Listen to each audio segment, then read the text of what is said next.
SONA. We'll be speaking to that. But let's start with a prayer and then we start the show. Again, please share and like our show. Share and like our show. Father and God, we thank you. We give you praise. We give you glory. Father, as we're about to discuss issues pertaining to our country, Liberia, let us have a fruitful discussion. In Jesus' name I pray. Amen. Amen. How you guys doing? I'm doing great. Happy Sunday. I'm doing very, very great. Thank God. Yeah. We've been, uh, surviving in the weather, but it's been great so far. Yeah. But it's good to see you guys. Good to see you as well. Good to see Edwin, man. I'm surprised that you guys are on here because it's first Sunday. Y'all know how it goes. 6 hours of church. Now we did church at home, Oh but yeah, yet, yeah. the- So who are in the building though? Yeah, they listen online. brother, we did church at home. Guys, I'm on the phone. Oh, Sorry, guys. so Tell my nobody audience. no. So Pastor Water, you go to the place like to the actual physical place, and then the people watch you from home. Oh, Yeah. Let me talk to my if it audience. gets My if my it my if house is it gets full too cold over here, with yeah. sorry, Yeah. Edwin. I was just trying to let my audience know if they're hearing some kind of noise in the back. My whole house is full, all my kids, my grandkids. So please, so we'll manage the noise as we proceed. So yeah, bear with me. Whilst I'm talking to them in the back there. Anyway, brother Edwin, we want to talk about the Yeah. president's sonar. Uh, I watched it live, of course, via social media, and I had to respond to it. Um, let me start with you, brother Edwin.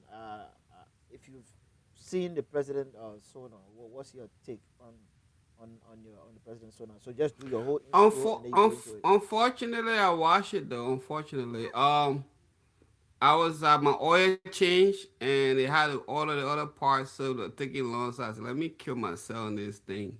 Mm. So I watched the whole hour and 12 minutes actually.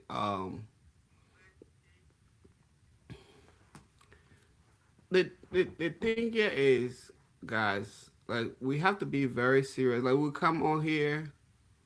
I know we mean well for Liberia and stuff, but we're in a really serious phase. There's a reason why people took off a joke in Africa. Mm. There's a reason why all these records were being lined into. If you see a picture in the 1900s, somewhere in the 1900s, I don't know, you see Ellen Johnson Sally, her parent pushing her in the wheelchair. They're going to a welfare. They're going to a welfare place in Liberia. That's the system is set up. Now, I have been to 35 states in this country. 35 states. So I have traveled a lot. I don't do cross country travel. I travel from Utah all the way to the south to Georgia. And you'll notice that every liberal city that you enter, you got to pay a toll. Yeah. And when you get to a conservative city, there's no toll. And the reason why there's no toll is because they embed the fees into the billboards. So the business people pay for it. That's why you don't have toll. So all the advertisement that you see on the billboards, they're paying for the so-called toll. I was conservative too. But so what I'm trying to say is the reason why we're struggling in Africa or whatever, because we in Sierra Leone, because we lean so liberal in that country. That's why we're struggling. Because liberal people, they're the educated people, these are the Harvard degree people and stuff. They try to just oppose that way of thinking on people and things like that. But they don't know how to create economy. So we need like a people focused economy in the country. People focused. Not government stepping in as a big brother. Now, if for once, let me tell you, the whole speech I listened to, there was no numbers. It was just vague languages designed to obscure basically what's going on. We're gonna bring some this that what I mean. They say, okay, we're dealing with roads. The goal is for us to create 5,000 miles of roads before the end of this. This is numbers, right? Then people have expectation as to what you're doing and the road is gonna go from this place to this place. This is how 5,000 miles will be affected. Nothing like that. We're just building roads. So when people, the state starts with veil language, is politicking. It's not business, nothing, because they have to be vague because you can't hold it responsible. Because from here to Minnesota, from Iowa to Minnesota, 240 miles. That's 3 hours and 45 minutes drive. So if you're gonna go back and forth and you say, "Oh, this is our goal. We want to hit, how you call it, 5,000 miles of roads. We want to hit 5,000 miles of roads, and this is what we're gonna do, right?" Oh, who's calling me, bro? Yeah, yeah, yeah. Yep, mute it if you can. Yeah, yeah. So hold on, my son. It can come to my. It's Apple to Apple. So sorry about that, guys. So they will tell you they want to create rules. It's vague. Then also I heard in the that SONA he said they're gonna go to Morocco so they can get better tools for the free port. Business people don't need better tools. They need better income so they can buy tools. You need to unleash the free port. You don't need to go buy better tools that can work. You need to make it easier for people to bring stuff in the country so they can pay you through taxation so things can where you can use their own tools. So it's always these people that don't know how to create jobs. They always want fancy stuff. They want fancy stuff because you already have the tools. You just need a system and a taxation. I never heard anything. He talked about school, and then in the schools, the language are also vague. You don't know what kind of goal they're trying to reach when it comes to the school. When you talk about how you call it, you have a country, the hospitals, they're overcrowded, nurses are understaffed, school fees are skyrocketing. They come up with something vague. The engine, people focused economy is what needed in the country. Everything is vague, and it's being vague on purpose. It's obscure on purpose because they can't provide any result. Look at the whole lighting thing. The lighting library been going on for a long time. What did you think? The last time I talked about we're just painting the car and then the engine is back. When was the last time that LEC dam was updated? Don't you think you need a third party people to come over there and utilize our railroads of currents so they can create extra dams to compete against LEC? Let me tell you what a third party does. If they come over there and say, so we have a $30 million contract, like, bro, we're going to create privatized electricity. Do you know what? Before the man put one wire in the ground, one engineer, they have to, if they, let's say they're setting up in Banga, they have to create an economy. Because people got to pay them back. They got to pay them monthly for the electricity. So before they even put one wire in the ground, they got to find a way to create economy. Because if people can pay you monthly, then the electricity is just going to be, the people don't have economic. So if you see somebody that bringing electricity, you just seen as an electrical person, no, they're not coming with it. They're bringing business people that they will set up a working system, factory and stuff, so they can be able to pay them monthly so it can circulate. No competition. That's why LEC will be LEC. So the pape, like, that's all he knows. Unfortunately, I'm sorry, but that's all he knows. All right. Thank you. So Dr. Wallace, what I can take it from there. yeah, thank you, Edwin. Thank you. Yeah, thanks guys.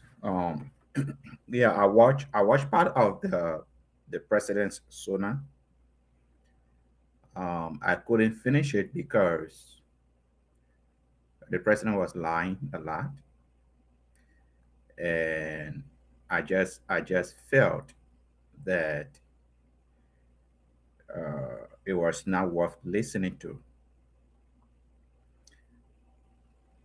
There are things that we overlook in our country. A president's words takes power with it. The president is the embodiment of the executive power of our government. What a president can do in a daytime, it would take an ordinary person to do it maybe in a lifetime. So president's words should be trusted Mm. and it should be sincere. A president's word can take an entire country into war. A president's words can calm crisis in a country. More in particular, we have a president who is an older person, who is very traditional, who has been in government for over 42 years, and who is a deacon of a church. But what the president said to the nation was not what really going on. Let me just point a few of them. Number one, the president said that his administration had given $1 billion Liberian dollar cash transfer to 15,000 households. There are a lot of people that has dispute that. One person have not come up to say, "Oh no, I received cash assistance from the president or from the government." One person have not raised a voice, whether on the radio or social media. One person have not, but 15,000 people received cash assistance equivalent to $1 billion Liberian dollars. 239,000 students benefited from school feeding program. Where? What part of the country that is happening? Which school? There has not been one school that were able to say, "Oh no, all the things you're saying that the president or the administration did not do." Yes, our school received, money for feeding program. One school have not said that. 198,000 farmers giving support in rice and cocoa production. Where?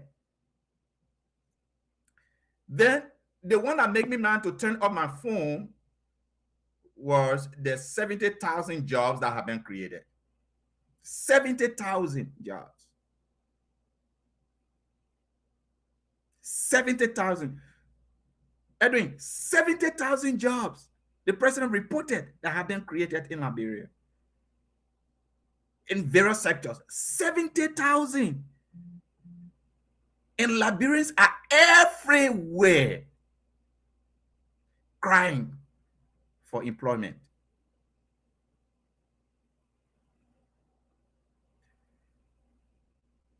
The lies were too much. This is the worst of the worst. This gun SONA was the worst of the worst. And by now, I was thinking that no, this does not represent Joseph Boakai. But now I thought there was going to be, a shake-up in his administration. I thought by now, hairs was going to be rolling, that the information you gave me does not represent what it is. Listen, it is okay for you to be honest with your people that we have some challenges. We come here, we talk about these things, but there are areas that this government is making some improvements. It is okay for you to be honest and say to your citizens that this is our struggles, but we have a plan to address it, even though it hasn't been addressed, but we have plans to address it. There is nothing wrong with that. But to lie like this, it makes the government to lose public trust. And Pastor Kuma, I'm going to close with this. You know why a lot of people die in our country during the Ebola outbreak? Because the citizen did not trust the administration at the time. They didn't trust the government. So what the government was saying to them, the AIDS, this virus that is going around, you can contract it when someone has it, you touch them, you will get it and you will die. People didn't care because the propagation was not accepted, was not believed by the people. People thought that the government was just saying that to get money from the international community. There was no virus that was going on that was killing people. They didn't believe that. And what happens? Liberians died because there was no public trust in their government. When people don't trust their government, that's what happens. And what President Boakai did in his SONA, it just proves that lying is acceptable. It's normal. It's a norm. So if your child lied and you want to discipline your child, you say, Papa, why you want to beat me for? Our president who can lie. Mama, why you want to beat me for? The government people can lie. That was a disgrace for our country. Thank you, Dr. Wallo. I mean, for me personally, I think I've spoken on this issue, and each time I speak on it, it just tells me that Liberia is now a serious country. I mean, because lying has been normalized, cursing is normalized, and I remember in the last regime, Excellency Dr. George Manawia's regime, when there's a specific figure who was all over the place cursing the president, right? Y'all may know this guy, and for an elderly statesman, if somebody is cursing my pastor on my behalf, for me, even if I don't like my pastor, even if I don't want to say anything, the best thing I can say, I say, hey, guy, you are not representing me. Even though there's this, whatever it is that could be going on between me and my pastor, but I don't need nobody to defend me in that manner. And what am I saying? Too much has been said about President Boakai, the early statesman, the deacon, the man who is I mean, we've held him in high prestige, right? But lying. I said on the Prince Sharif show, I give the president credit because now he lies with boldness. He lied now. He's very bold about it. No remorse. And to have gone to that SONA where there were other dignitaries, where there were foreign national people who went there to at least listen to something new. What has the country achieved? The president never took advantage of that to even say, you know what, my people, we still need help. Like Pastor Wale alluded to. Of course, there are strife. We made some good positives here, gains here, lost here. But be bold, be honest with the people.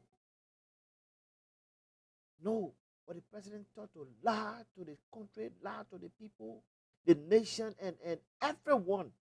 But what puzzled me, like you said, Pastor Wallo, no one has been held accountable. There's no head rolling. But this is my thing, Pastor Wallo. People say the president was lied to. Maybe the speech writers just inserted it in there.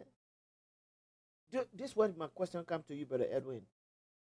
This whole SONA, these lies that were thrown around by the president, who is to be blamed? In your opinion, who is to take the blame for all of the falsehood that we heard around? Brother Edwin. They um passing the responsibilities. It's all a game, you know what I mean? Like this is Right. gamesmanship. I don't like gamesmanship. I'm a straight shooter. So this is all a game because the speed rider did this. If you run your household or you done. Do you run your household or your kids overrunning you? You either run your household or you done. So no, that's not that in itself is not leadership. trying to pass the buck and say because the person write this and stuff. You just coming yourself as being very feeble and very weak minded. Like you just telling me, like no matter what happens, if somebody wrote something that you didn't address before you come up to for people to see, that just telling me that you're feeble minded. Real leaders take control and do stuff and say, okay, since you wrote it this way, I'm just gonna go off the top. Real leaders will do that. So I can pass the buck on people. Now, if you take a look at that speech, look at the bodyguards and people behind him, the mishmash of outfits. Does that inspire any rejuvenation from you, from those people? They have asleep.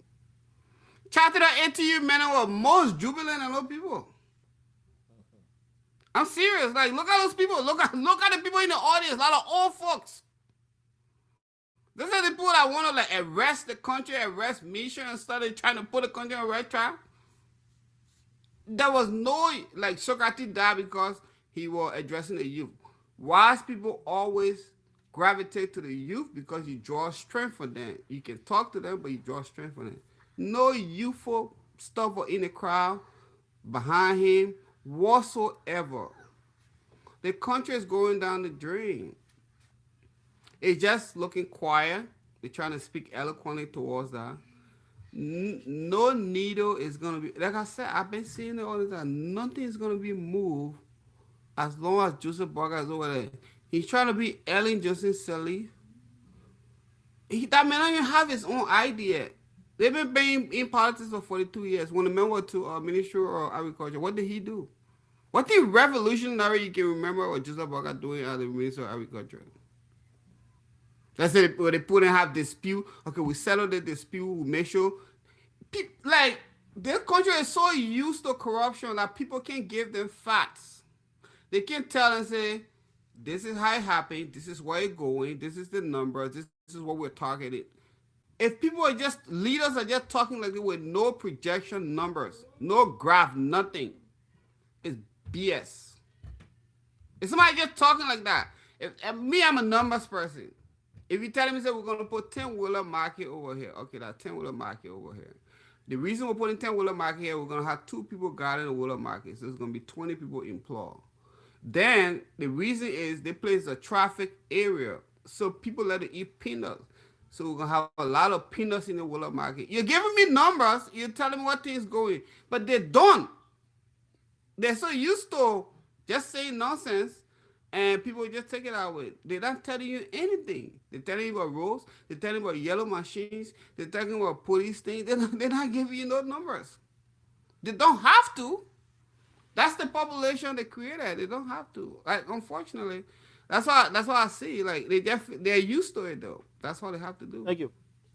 Pastor Wallo, same thing. Who is to shoulder the blame for, let me say, deceiving the president? Well, let me say this, Pastor Kumar. There is no one in the executive branch of government that was elected by the people besides the president and the vice president. Every other person that is working in the executive works at the will and pleasure of the president. The people did not choose his cabinet. He did. The people did not choose his speech writers. He did. Those were the people he trusted. Those are the people he trusts. And those are the people that are working for him. If he didn't like them, he fires them. They work at his will and pleasure. But he works for the Liberian people. The Liberian people don't work for him. We employed him. We gave him a job for him to make our lives better. The least we expect is to be honest about your performance. Don't lie to us about it. We are not looking for a perfect president. We are looking for a president that will be truthful to us. We are looking for a president that can inspire our children. We want the young people to say, because of President Boakai, I want to be a president of this country. That's what President Warriors do. They inspires hope. So on the issue of who to blame, the butt starts with the president. If nothing goes on, it's his responsibility. No one took that speech and put it in President Boakai hand on the day of the SONA. Right. He reversed, he rehearsed it, he read it, he approves it. Yeah. So there was nothing that was said that he didn't know about. Nothing that was said that he didn't know about. Because he read it, he understood it, he knew what he was communicating to the Liberian people. Mm. And should I say he knew all those things were not true? He knew that. If he doesn't know, then that is a huge problem. If anybody tells me that President Boakai did not know what was in the speech, then we have a more bigger problem than I ever even thought. Because the question would be, then who is making these decisions? If President Boakai is not making these decisions, who is making them? So should we say that the president is incapacitated to make decisions? Then who is making the decisions? Look, Pastor Kuma, you pointed out foreign dignitaries that were at that program. What does that say to them, though? Right? What does that say to our foreign partners? What does that say about our relationship to our foreign partners? That our president words cannot be trusted. We take things for in our country. Unfortunately, about Dr. Waller, I have a different view on that. Yeah, okay. Let me you Foreign can express your different view. We take oh, go ahead. we take a lot of things for granted in a country. If nobody in the government that the public would trust, it can be our president. It can be him. Because that weakens our democracy and it puts our national security at threat. If your citizens cannot believe or trust your words, then who are we? But those are the things we take for granted. Edwin, jump in here. You were trying to say something. No, we Liberian, we worry about too much of foreign dignitary. The people came to hear the puppet sing. They know exactly what was coming. I don't know what Liberian people like. Isn't that the what you have a PhD? You're smart, man. Sometimes you have to go outside the intellect and just read stuff. You align with these people. This is how your country is.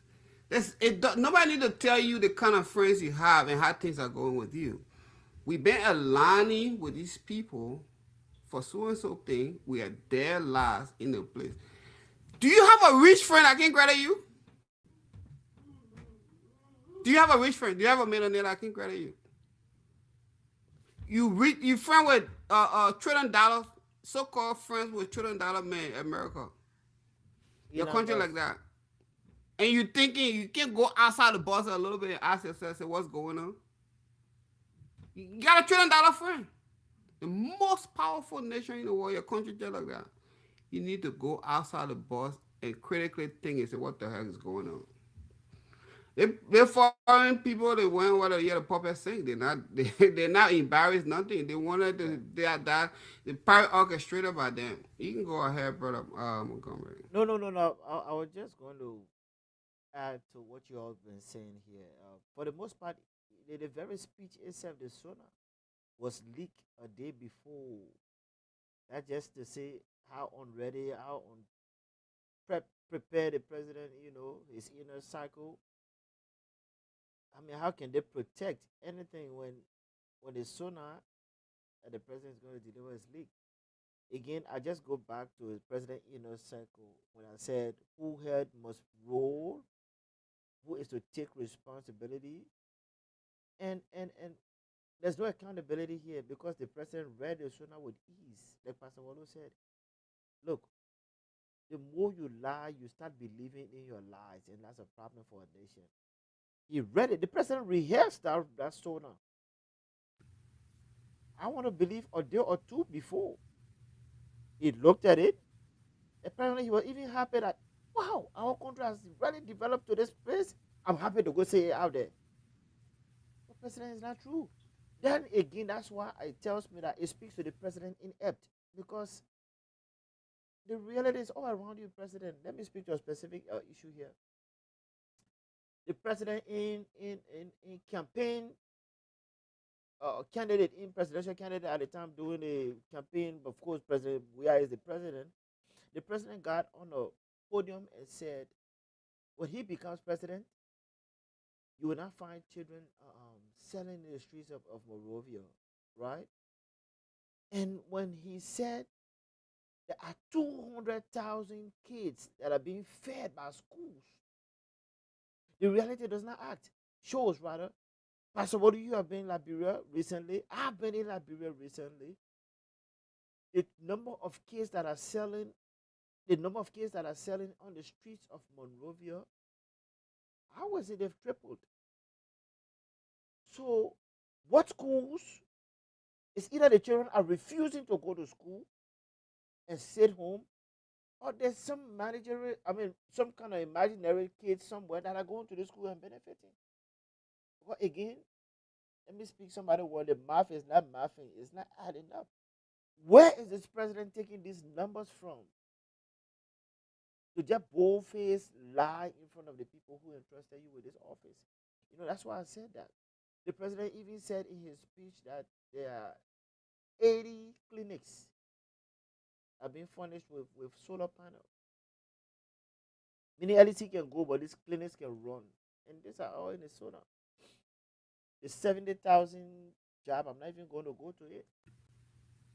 The president is just collecting numbers, like in his head. He's just collecting it. So for me, I wouldn't say, oh, there must be somebody held liable. The president is the last man. He is to proofread these things before going to public. For them to say, oh, I'm going to read it out. But going forward, let me ask Can, Dr. Wallo. can I say something quickly? Go ahead. Look, it is a normal phenomenon in our country for us to consider these things to just be politics or political rhetorics. So we discuss it as politics, right? Oh, the president was being political and stuff like that. There is a difference between political campaigning and governance. Yeah. Right now, we are not campaigning. This is time for governance. And my brother Edwin, when I spoke about the foreign dignitaries, we are not an island country. We don't have everything to our disposal. Okay? We depend on development partners. Okay? We depend on other people to help us. We are a very poor country. Very, very poor. Very, very poor. We depend on other people to make investment in our education, to make investment in our healthcare, to make an investment in other sector. We depend on people to do that. Now, when those people are present and your president is telling lies, it should concern you. Whether we are a puppet to whosoever, but let live our values. Yeah. We were very small when our parents started coaching us. That let your words mean something. When you say yes, let your yes be yes, and let your no be no. When you lie, you are disciplined for it. Where are those values? Where are those values? Why can we not be ourselves? And that is the test of time. Every time these things happens, it just bring me back to my book, Righteousness Exalt a Nation. Yes, It sir. just bring me right back there. And there was a particular reason I intentionally went after the youth, because we are not setting good examples for our young people, and they are the one tomorrow that will be making decisions like this. Yeah. Do you know the signal or the message is sent to young people? You can lie in any position you have. Yeah. You can lie your way into power, and you can lie your way to govern. That's not us. So I'm not saying it to appease foreign dignitaries. I'm saying it because that is our value. That is African values. That's what we were taught when we were growing up. That we shouldn't be deceitful. We shouldn't deceive people. It shouldn't be a common thing or a norm in our society, Yeah. because you might lie today and get away with it, but the consequence or the consequences in the future are far more than the instant benefit you got. And I told you, I told you what happened during the Ebola crisis. People died because they couldn't trust their government. Liberians are resorting into that. So I just wanted Liberians to know that this shouldn't be the usual politics. This is very, very important. Because if people don't trust their government, then what kind of country we have? Where are we going? Thank you. Thank you, Pastor Wallo. I think we're all saying this, but let me say again, once again, guys, please thank you for staying tuned to the podcast of Action Require Media. We are also on YouTube. Type Action Require Media, just as you see it on the screen there. And also, I want to give a big shout out to our CEO who is in Liberia, and CEO Joseph Brown. I see you watching. CEO, thank you again. I hope you are staying safe in Liberia. Thank you for the opportunity. Brother Edwin, if Yeah. the president if the president cannot be trusted, his immediate VP said the last time that look, the president, in many in candidate Boakai, the state of the president, I mean, cognitive ability to even do things. He said it reminds him of that of his father, and this is Jeremiah. I mean Jeremiah Kun speaking. He said, "I used to buy my father Pampers, and now this president is seated at the seat of making decisions that could either better the lives of Liberian or destroy the lives of Liberian." Jeremiah Kun spoke to that. This was what 7, 8 years ago. No, not say 7 years, but some 4 years ago at least, just about. It's all beginning to play out. It's all beginning to play out. I will not try to shift blame on people for misleading the president, but at the same time, the president cannot be everywhere at the same time. That's why you delegate, like Pastor Wallo alluded to, everyone that serves the president in this case at the will and pleasure of the president. So yeah, we have a president who just take anything and present it as it's being given to him. Does that worry you? What's the security of our president? Is it that if tomorrow somebody can say, "Oh, there's terrorists somewhere," oh, then he go send AFL there? I mean, the president's cognitive ability to make decisions, does that worry you? Or Edwin, just in 1 minute, and we'll go to the next segment of our show. Of course, Dr. Wallo, the same question. Yeah, naturally, I'm not a talking person. I'm a strategist. I build stuff That's I'll come in the room, so we hang here, down the water here, over here. Let's look at the board. What we gotta do? I just make things happen. Yeah. I'm not a talker, so I don't. I'm not ready into the game or just criticizing somebody that has a learned belief system that he's been operating for 50 some more years. Mm. Like you cannot just change that way of doing things. They're talking about roads, they're talking about AFL underpaid, they're talking about police underpaid. You can deputize the AFL to even do the road work for you Right. and Right. pay them extra. And pay I them like that. extra. So the man mind is not in that place. He's just not in the space to do that. So how many critique are you gonna give this person? This is the person belief system. This is the learned way. This is the way he thinks things can be solved. Dr. So Olo, same question. I can't change them. I can change them. Thank you. Can you ask the question again? No, I was saying, given everything that you've seen, the president cognitive ability to make sound decisions to either better the lives of Liberians or just destroy the lives.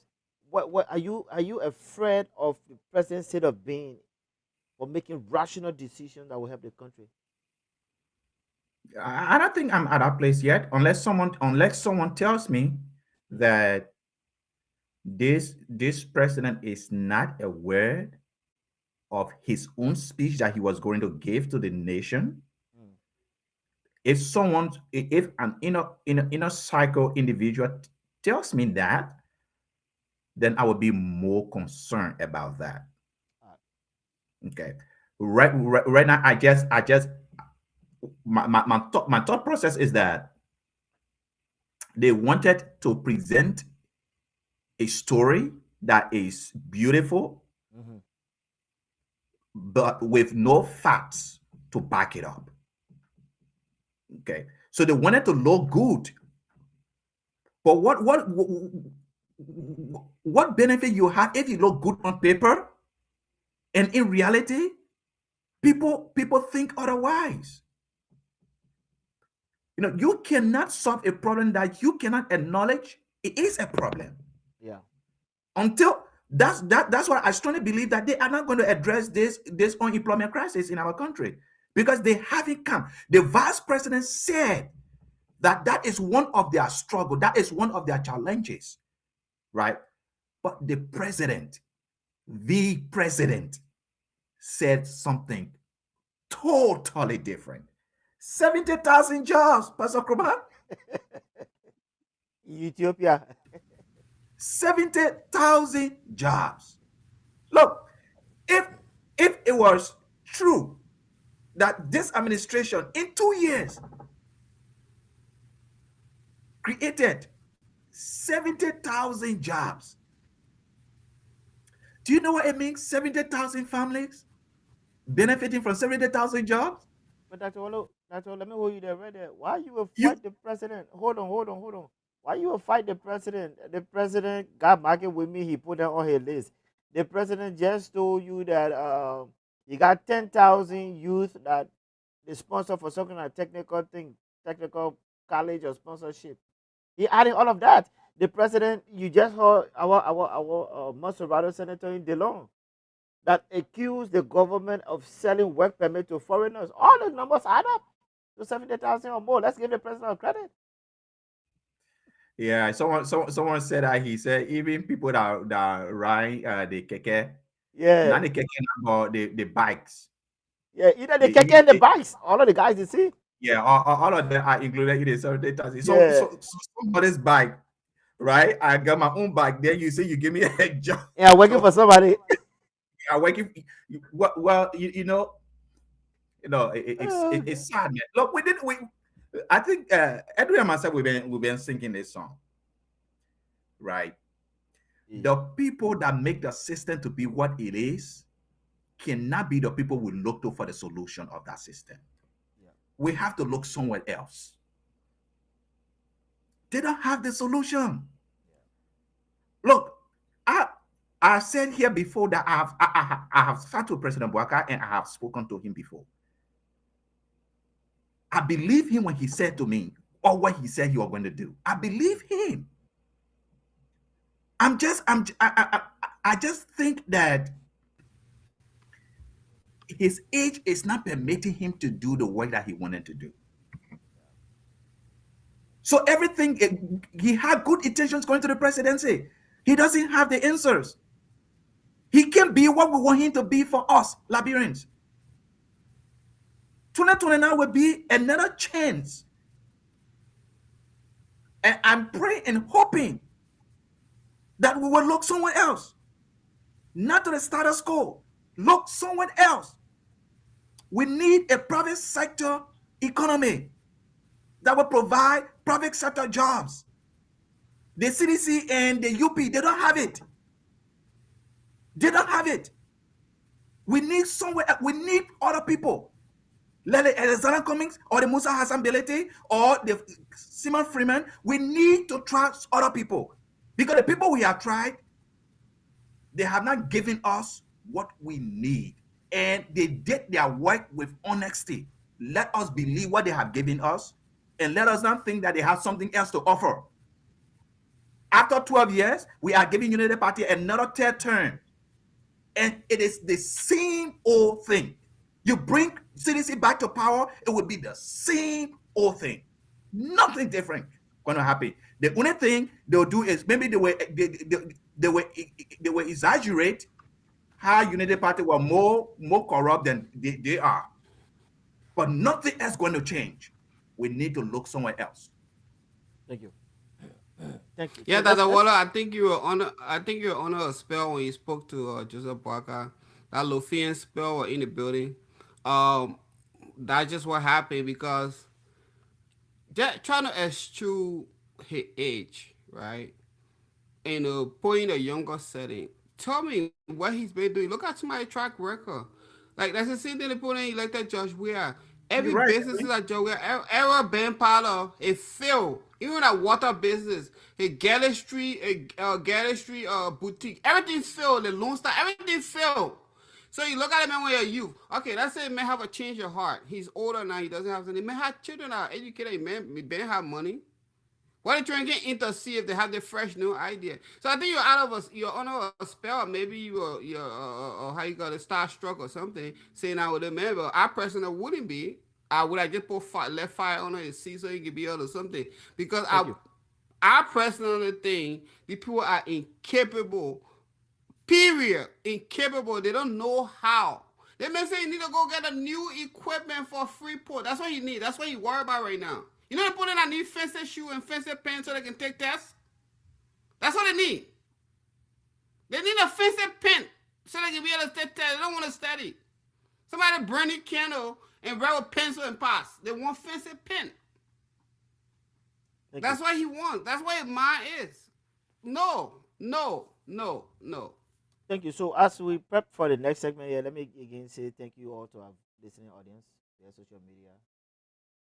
Please share and like our show, share and like the show, and we also feed off of your comments. So please provide us your comment, and if you want to be a guest on the show as well, you just share, your share your eagerness. If you want to come on the show, then we'll bring you on. Also, let me just say again, CEO, thank you for all that you do. Look, President Dr. George Manuel Weah, former president of Liberia, has been tested. He's been tried. That in 3 years, he was able to turn things around. May not have been the best president in our country's history. When people say, this guy failed the country, did not do the country, I want us to also be cognizant of the fact that Joe Weah only ruled for 3 years. 3 years of his 6 years was interrupted by massive plague that affected our whole world, the whole world. So I don't know what was expected of this guy so much when even within the 3 years he delivered. That this current regime is enjoying now. It's all blueprint of what the Excellency Dr. George Manuel Weah, and he's going to come back. I like the fact that the Cummings and the abilities are trying to do. But Cummings, who has served corporate America for so long, since I can only help my country at this office. I like the guy. I want to see the guy do things. But you got to start. You were born, you crawl, you start running. But you cannot say, oh, I want the presidency. That's the only way I can help the country. For me, I see a cash on it too. ability who has been accused for so many different things and all that kind of stuff. Again, George who has been proven. I see my brother went to his post store.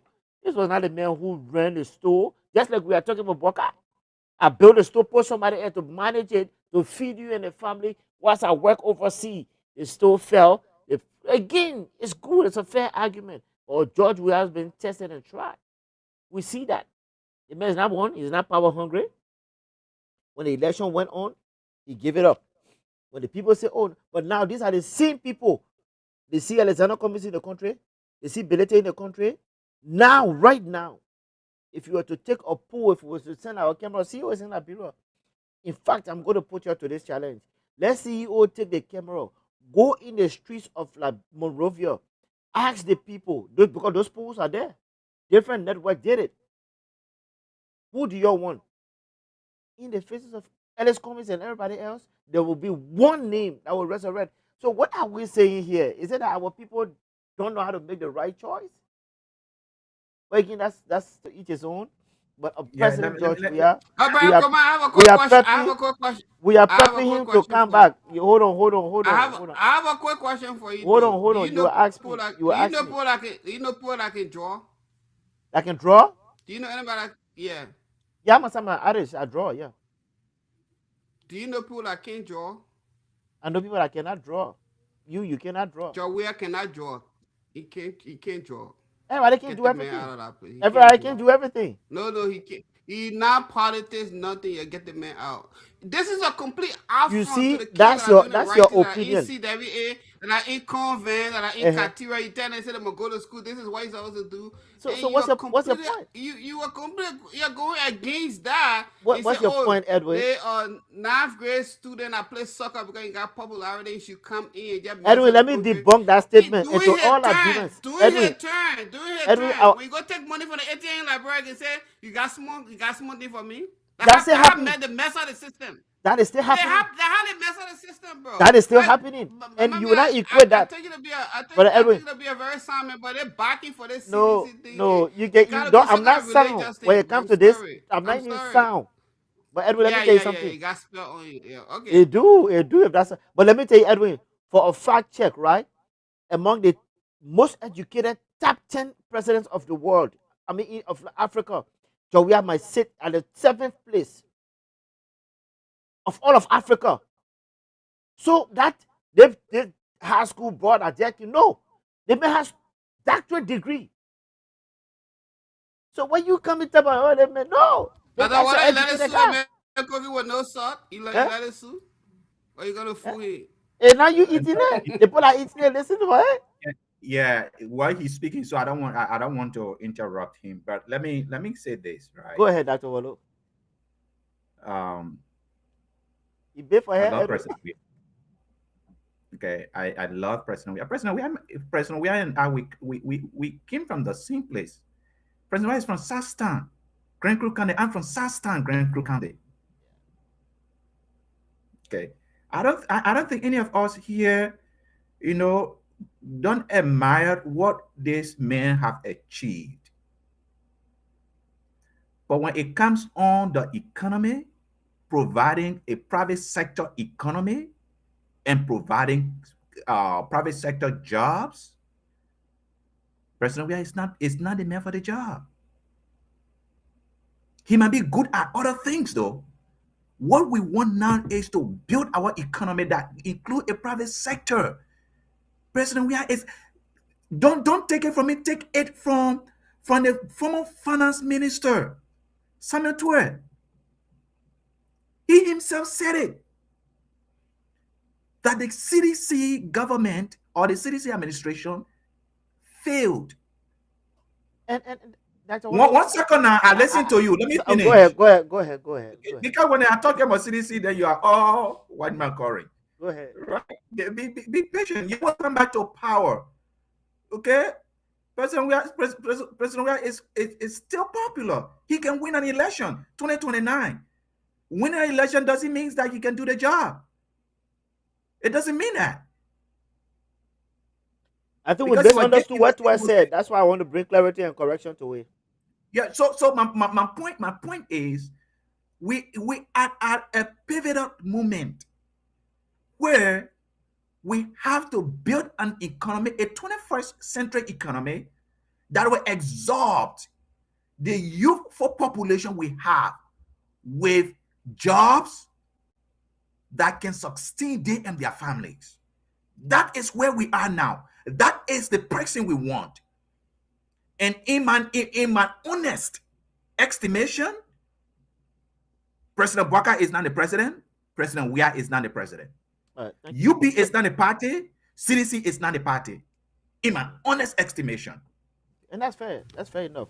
But this whole what folks are running with Samuel Twain. Nah, you see, if you look at the context in which Tua was speaking to, go back and watch that whole. You see, people just take snippets here and then run with it. No, if you listen to what he said, he was not saying President Weah is not the guy for the job or all of what he just said. You want to make a sure about CDC? No, I'm just bringing clarity because it's guys. I mean, a statement like this that will make it look like Samuel Tua said this, but you have to listen to the entire context of what he was saying then.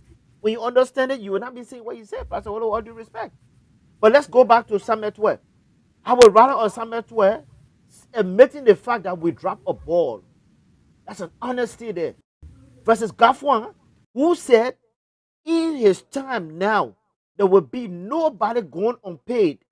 People will be getting paid at the 15, lying to the people, siphoning the country's funds, lying, helping to build a place in Foya there. The guy who just want to play lying. So you would prefer a Gafuan versus a man who is being truthful to say guy will drop the ball here. Maybe you may have. It's fine. It's okay to misunderstand the statement and listen to some sound bites and you think that's what the guy is saying. Yeah, but I want you to go back to it. Listen. Pointing out Honorable Tua is not a criticism of him. Okay, I was not criticizing him for saying that. I was only using that to make a point that Samuel Tua was even honest about that. So you and myself, we are making the same point. Okay. I was not criticizing him. Thank you. Again, once again, ladies and gentlemen, we got less than 20 minutes to be here. So it'll be an hour, 15 minutes. Let's go to the next segment of this show. And I'll start with you, Dr. Wallow. You're a people's person, you're a pastor, you want to see the country do well. This recent demolition, I want to give you at least 3 minutes to speak to it, and Edwin the same. The recent demolition that's happening in our country. We woke up yesterday morning with tears in our people's eyes. I mean, the last time I saw those kind of things where we were young men running from Ghana, from Liberia to run to Ghana as refugees, where even me, I had not my dress but bag on my head. But at least that was because of war. Now, one would think the country is stable, and to see over 1,000 people running around just because they have no home to go to. And I want you to just take time and speak to that, Pastor Wallow. Thank you, Pastor Kroma. It's hard to speak to, honestly, right? It's hard to capture the sufferings, the emotion, the things that Liberians are going through. I was watching a video this morning as well, and this lady, she was talking about how they broke her home down. Their entire community was broken down, right? And she said my parents bought this place in the 80s, and we've been living here. This is where I was raised. Yeah. This is where I raised my children, and my parent house, I improved on it, and I have renters in it. They just gave me 1 year rent. They just gave me 1 year rent, and I have a shop attached to it. That's where I take care of my children. My son is in the 12th grade. I have 3 children. I don't have anywhere to go. So, and the sorrowful part about it, Pastor Kumashi was saying that the document they brought here, it's not even a legitimate document. It's fake. Yeah. And it's happening across Morovia. Across Morovia. my mom, her shop, they broke it down. Oh wow. Yeah. Oh no, man. My older brother reached out to my sister, and I was like, no, that shop is not in the alley. Mm. It's not in the alley. That they broke it down. I mean, the community that I was raised, you go there, they say they broke a lot of people places down. Now, you see, this is the kind of thing when it happens. I expect Liberians in the diaspora to come together, raise some money, and sue the government. Sue the government for doing such thing to Liberians. 3 months notice is not enough with no compensation. Mm-hmm. Most especially for properties that are not in the alley. But guess what, Pastor Kruma? They broke down those areas. They will do nothing, absolutely nothing. The next government going to come and they will abandon that. But people have become destitute. People have become homeless, and people have lost their homes. It pleases us to see Liberians going through that. We cannot do that to foreigners. We can't do that to foreigners.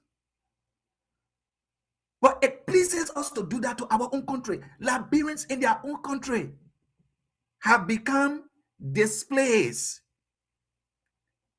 Not that we are fighting war, though, but the government have waged war on its own people, make them displaced in their own communities. I mean, I don't know. I don't know. I can't capture the experience, the emotion that people are going through, but the optics is just very, very bad for our. I expect Liberians in the diaspora now to come together and say, you know what is going on is unfair. Let's raise money, let's put money together, hire good lawyers, and sue the government for what they are doing to the people. Are we going to do that? No, because we are not affected by it. So we are going to keep quiet about it. And then 2-3 years from now, it's going to happen to other Liberians. That is the cycle that we have. They're not going to do anything. Nothing. They say they want to build road to connect XYZ. They're not going to do anything. I'm telling you, just watch it. The government have 2 years. They're going to do that in 2 years. They're not going to do anything. The next government, the next administration is going to come and they will abandon that. Then what happens? Nothing happens. The cycle goes around. Thank you. I felt that. I felt that, Pastor. I felt it. And again, sorry to breaking down of your mom's shop. At least your mom is a mom to all of us to know that her shop was affected in this nonsense that's going on. I will tell you, it was that shop that I used to live in. It's a shop with a 1-bedroom apartment. That's where I used to live. Yeah. Okay, before I moved outside of my mom's house, that's where I used to sleep. That's where I used to be. It was actually a home too to you, yeah. Yes. But I broke it down. Edwin, let me hear you here. Let me hear you, Edwin. Well, it's horrible, but the thing is, if a nation has already, anything can happen though. If the nation is that bad in decay, you have to expect anything. I never seen any demolition without hesitant preparation and actually the people that own these properties giving them more than what a property worth and giving them time for them to go ahead and reestablish somewhere before you even bring your bulldozer and stuff. It just don't happen, right? So that what they say, people in the diaspora, we need to kind of get out so we get sued. Then who's gonna be a lawyer and who's gonna be the judge? You think you can manufacture justice in a corrupt government that you have right now? Can you manufacture justice? Where are you gonna manufacture justice from? The only thing, like, these are provocation that leads to war. We're in 2026 right now. Nobody advocating for wars. You are threatening people's life. This is how our war started. You're threatening people's life. If you start threatening people's life, then who? You're provoking factions. So you can do what you want to do right now. You're provoking people. You're pushing people too much. And it's not right. But again, our nation is in decay. Like, what are they gonna say? What's gonna be the reason why? Like, what's the reason why you're destroying people's stuff? Okay, it's on the road. Did you compensate them? In America here, there was a place I would be driving over here, was right on the road. People had a home right there. I used to tell my wife, I said, the government is gonna buy this place because this place looks like a really good restaurant place.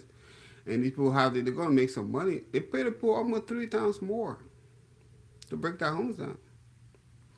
Almost 3 times more. They get them money what they couldn't refuse. The poor couldn't even be fast enough to jump out of that place because the money was so good. They paid almost 3 times more. Now there's a restaurant there. I was surprised when I just came. I said, this place is going to be a commercial place. And they paid the commercial that the people. So well, if the people want to establish sidewalks, the sidewalk is smaller, want to stretch it towards the yard and stuff, they pay you more. Just a sidewalk. That's coming towards your property. So we are seeing a nation that is in decay. We're seeing a nation that's in decay, that is not following God, even though every time they want to mention Bible verse and stuff. Saying that you're a Christian nation, you're saying Bible verse, but you're not doing the will of God, it leads to things like this. This is just one of the things. If your so-called president can stand for the nation and just lie to people and say he created at least 1.4% of the population and created a job. Let's say that is true. That's actually horrible in the first place. But let's say that is true. He can tell you how. What the people working? What department they're working in? What private sector they got the job in? He can't tell you how you accumulated the number. He just lie. Both is lie. Why do you think you can pull past these people? What can you pull past the Liberian government, the current structure that you have? So yes, we in diaspora, we got a little bit of economic power. We can get a lawyer to go sue who? Who's gonna be on top of the judge? Who's gonna be the judge? People don't know anything but force because they're exerting force on the poor people. That's all they know. Thank you, Edwin. I think, and I stand to be corrected. I think because you were talking about who's going to be the judge, who's going to be the lawyer. You see, this is a crime against humanity. I think they can be sued to ICC, to the ICC. I think they can be sued, and I stand to be corrected. If that part is what the diaspora Liberian want to take, there's not government in Liberia you're going to sue to Liberian government. No, you take it to an international court. Can I say something quickly before you make your Go ahead. point, Pastor Kuman? You know, I'm like you, Edwin. I don't trust the justice systems in Liberia. But there are some things that you do. You don't do it because you trust the system. You do it for precedence. Yeah. When these things happen, we don't test the law.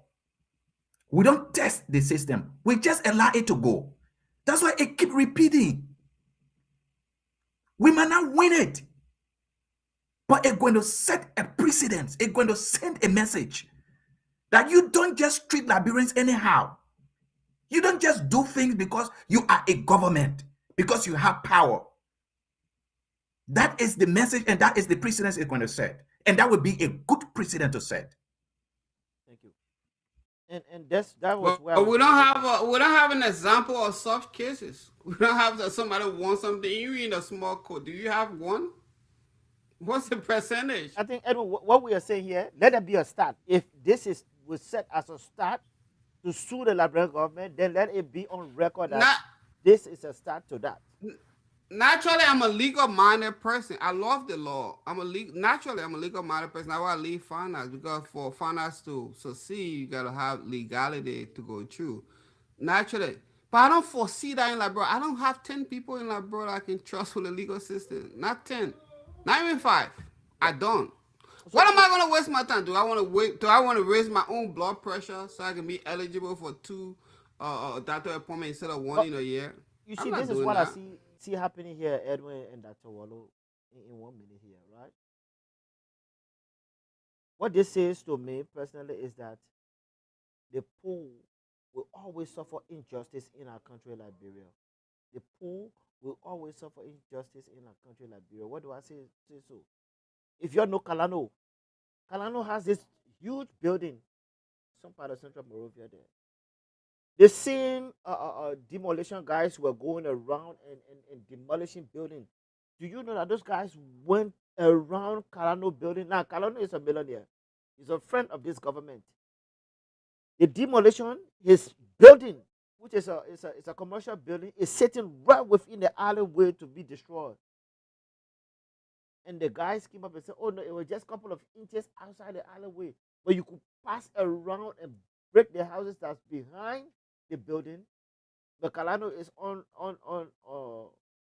media saying that, "Oh, I hosted the." You remember when they were in court with the not in court, but when the majority black was going against Fonati Kofa, RLJ Hotel, and Kalano owns that hotel. That hotel belongs to Kalano. So Kalano is coming now to say, "Oh, I gave them this place and the government owe me." So one will see why they will not demolish the guy place. So what's the justice for the poor? And there's a public record. I mean, you can go fact check it. The RLJ hotel belongs to Kalano, okay? Because he was on spoon saying the guys that owe him almost 200,000 or whatnot. So that just tells me, you see, I'm an architect, Edwin. I design building, I design roads, right? If you want to demolish a place, one, the first thing is a notice. You got to get a notice. You got to get some kind of compensation. I'm not going to equate it to what the people do here. I'm going to pay times three for a dilapidated building just because they want you to be comfortable. And even happen to move, they'll pay you what the god building is not even worth.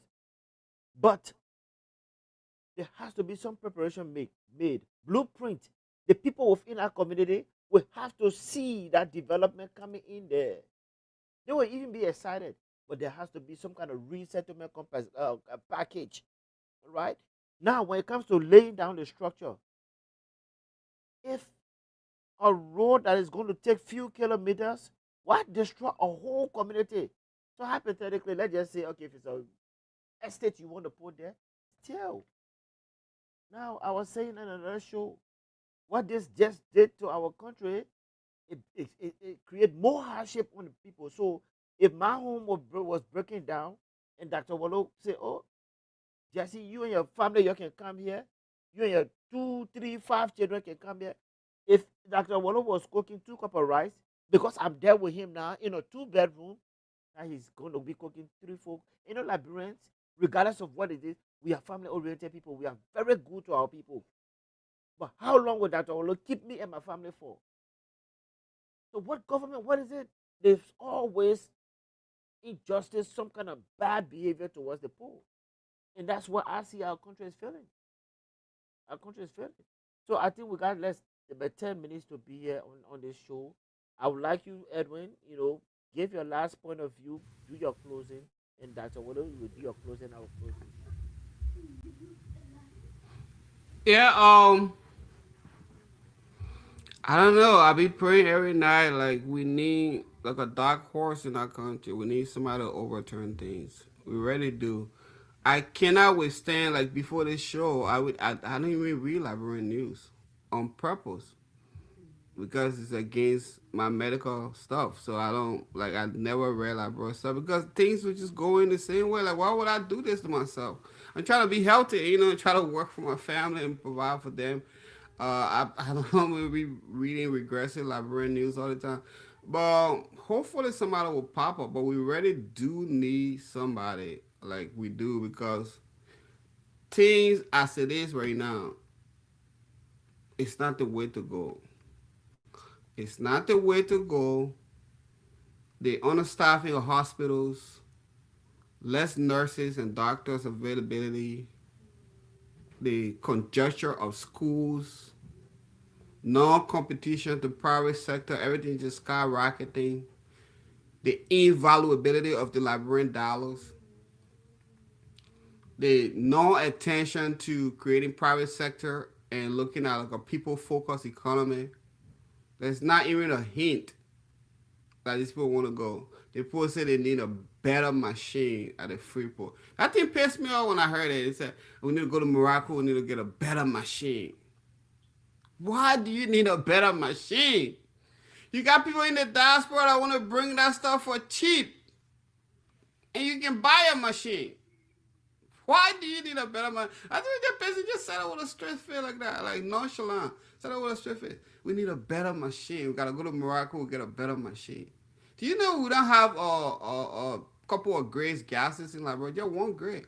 So if you have a BMW, you're going to take regular. I'm sorry. You can't. You don't have a premium gas over there. Do you know how long that has been? You know, I talk to people on the daily in Liberia. Like, you know, how many times I current go in the daytime, the so-called current you're talking about where you're going, so if I've been doing current. No, people sweating are fanning off. If I ain't a country, I'd be a crazy man. There's no need to dress. There's no need to be normal in that country. I'm telling you. Why would I be normal? You can't be normal in that era. The minute you got the loudspeaker everywhere when people go by scratch, they're just talking, disturbing the peace. This is a disorganized country. Again, I'm sorry, brother. Jawea is not an answer. I do not hate Jawea. I have one of my most iconic photos is in my phone. I transferred from iPhone to iPhone. It's a Jawea and Silencer photo. I used to live by Joey out on 12th Street, on 9th Street. He used to come up there, would climb over the other house that looked inside Joey. I don't know how they dance all night to get entertained. And stand from up and throw money. Joey is a good person, but he doesn't have the brain to drive a country. I separate those two. I know that somebody that really love the country, I know that. Joey has some kind of disease that causes something. I can't say no to bullshit people. That's the disease he have. So when you get there, all these people that trying to say, do this, they're running all over the place. He can't say no to them. Leaders don't do that. You got to be able to say no to people and people can overrun him. So I don't know what all this zeal coming from when you guys are having the CDC come back. What do you miss, bro? What do you miss from this CDC thing? I don't know what you're missing. You're missing this organization. Like, what you guys miss? Like, what was going on right during the we have done so much that is such an affront to the scholars, the young children that are learning, that are in school. These also set a better example for that they may can just go play football and be popular and can do this, and you don't even know how to even manage your country. You can't even give you a vision. You can't debate. But you want to remember this time you're gonna debate. I'm sorry, bro. I don't want to go out. We're just gonna close like that. I don't even know what to go. Thank you, thank you, bro. thank you. Atolo, please. Edwin, That's use some our of your time. closing. Yeah, that's our closing, please. Oh, okay. Well, thank you, Pastor Kruman, for the moderation, and Edwin, thanks for your point of view as well. I thought that the conversation was necessary, but it was healthy Yeah. for our country, right? And I cannot I cannot put in words what Liberians are going through, that have lost their homes and that are homeless tonight. There is nothing that I can say to you that will make this situation better. I just want you to know that you have your brothers and sisters in the diaspora that are praying for you, that help will come one way or the other. And to all Liberians, the reason we join political parties, or one of the reasons, I can say a major reason we join political parties, is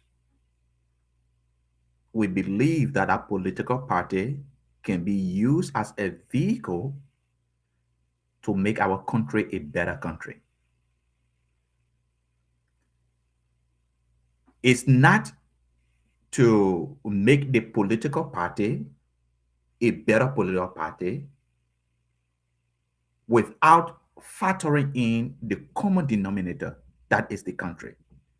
When you make your political party a better political party, you're making that political party better because you want that political party to make the country better.